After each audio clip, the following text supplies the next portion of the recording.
Voici pourquoi c'est tellement dur d'être heureux dans le monde moderne. Avant la révolution industrielle, les gens y travaillaient en famille à la maison. Il y avait des familles de paysans avec leurs fermes familiales, il y avait des familles de commerçants avec leur commerce familial. Souvent, ils habitaient à l'étage, les commerçants, juste au-dessus de la boutique. Il y avait aussi des familles d'artisans. Et ces gens-là, ils roulaient pas forcément sur l'or, mais ils travaillaient sur leurs propres projets, en construisant leurs propres rêves plutôt que les rêves d'un patron. Et c'est pour ça que leur travail, il avait un sens, qu'ils pouvaient s'épanouir en le faisant, même si c'était pas forcément facile tous les jours. Et puis la révolution industrielle est arrivée. Et à ce moment-là, on a mis les gens à l'usine. Et au lieu d'avoir une activité familiale, au lieu de gérer tous leurs projets du début jusqu'à la fin, au lieu de faire des choses desquelles ils pouvaient se sentir vraiment fiers, ils se sont mis à tourner le même boulon toute la journée. Ou ils ajoutaient la même pièce à la même machine toute la journée. Ils se sont mis à travailler sur une chaîne de production sans âme, sans rien qui puisse leur donner d'autre satisfaction que de savoir qu'ils ont fini le boulot à la fin de la journée. Et c'est là que le sens de la vie a commencé à devenir beaucoup plus flou pour les gens qui travaillent.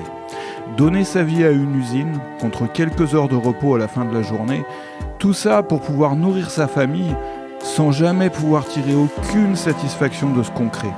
Mais ça, c'était que le début. Ensuite, il y a eu l'école moderne. Alors au début, le salaire d'un homme, il suffisait à nourrir une famille. Mais on a voulu faire travailler les deux parents. Alors, on a inventé l'école obligatoire pour garder les enfants, ce qui a permis d'envoyer les deux parents à l'usine. Et donc, il a fallu 2 salaires pour pouvoir nourrir une famille. Et aujourd'hui, dans un pays comme la France, la plupart des gens, ils travaillent plus à l'usine. Mais pourtant, on a gardé le pire des changements qu'a produit la révolution industrielle.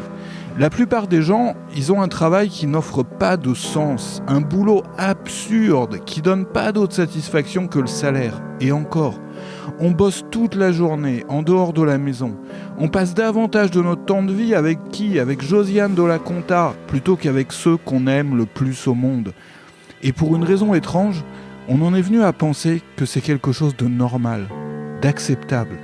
Dans les familles, les 2 parents sont obligés de bosser dans ce genre d'environnement vide de sens, juste pour pouvoir remplir le frigo.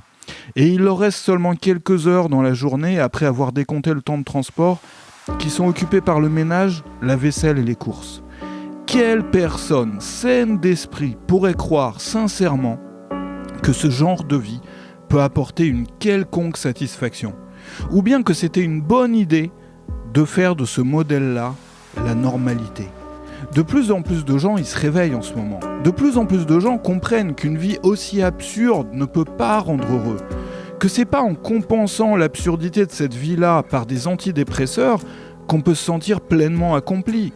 Les humains, ils ont besoin de travailler sur leurs propres projets, comme un artisan qui fabrique une chaise du début jusqu'à la fin, et puis qui peut se sentir fier du résultat quand il a fini.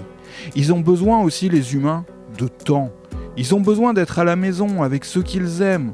Ils ont besoin de vivre dans un endroit choisi parce qu'il leur convient, pas dans un taudis qui aurait pour seul avantage d'être proche du travail et pas trop cher.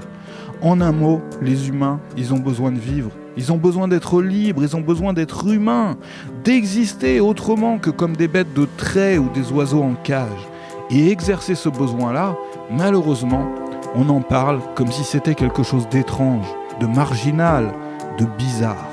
Alors qu'en fait, travailler à la maison, sur ses propres projets, avec ceux qu'on aime, mais c'est la plus stricte normalité. Et ça n'a jamais été aussi facile qu'aujourd'hui de reprendre sa liberté, de se mettre à vivre comme un humain, un vrai. Et pourtant, beaucoup de gens pensent encore que ce n'est pas pour eux, parce qu'ils ont peur de la liberté. Comme un oiseau qui n'a jamais vécu en dehors de sa cage, ou comme un otage atteint du syndrome de Stockholm. Il est temps de se réveiller. La liberté, le travail à la maison avec ceux qu'on aime, sur ses propres projets, ça n'est pas autre chose que la normalité. Un canard a besoin d'une mare pour être heureux. Une vache, elle a besoin d'un champ. Un écureuil, il a besoin d'arbres. Bien sûr, ils sont à même de survivre sans avoir ça. Mais pour quel type d'existence ? Pour nous les humains, c'est pareil.